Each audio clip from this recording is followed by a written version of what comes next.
होई गलिया बदनाम ग जानो हम तोरा प्यार में। होई गलिया बदनाम ग जानो हम तोरा प्यार में।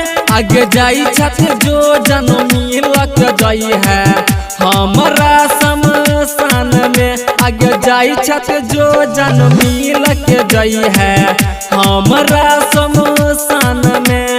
होई गलिया बदनाम ग जाने हम तोरा प्यार में।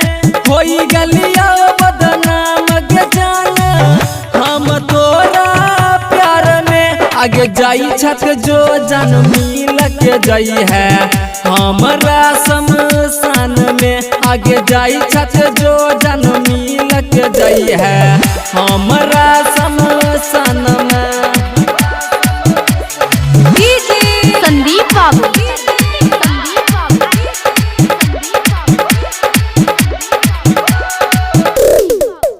तोरे के रहो छौरी किया कैला प्यार गे। झूठा दिल तोहर के छौरी कैल ही बेकार गे। जो रानी गे तोरे के रहो छौरी किया कैला प्यार गे। झूठा दिल तोहर के छौरी कैल ही बेकार गे। चल गलिया सुन गे सोना तोहरा से दूर गे। चल गलिया सुन गे सोना तोहरा से दूर गे। आगे जाई छत जो जन मिलक जाई है हमारा शमशान में। आगे जाई छत जो जन मिलक जाई है हमारा शमशान में।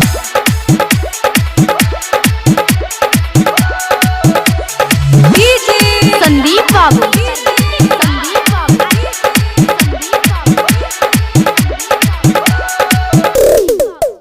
राइटर सीताराम के दिला दिल तोड़ गे। गायक चुन चुन से लला दिल जोड़ गे।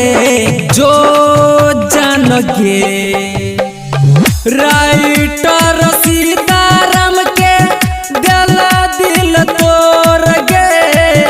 गायक चुन चुन से लला दिल जोड़ गे। साचे साचे कहै छियौ सुन हमर जान गे। साचे साचे कहै छियौ सुन हमर जान गे। आगे जाई छत जो जन मिलक जाई है हमारा शमशान में। आगे जाई छत जो जन मिलक जाई है हमारा शमशान में। Losi recording studio, Gangepur, Saharsa.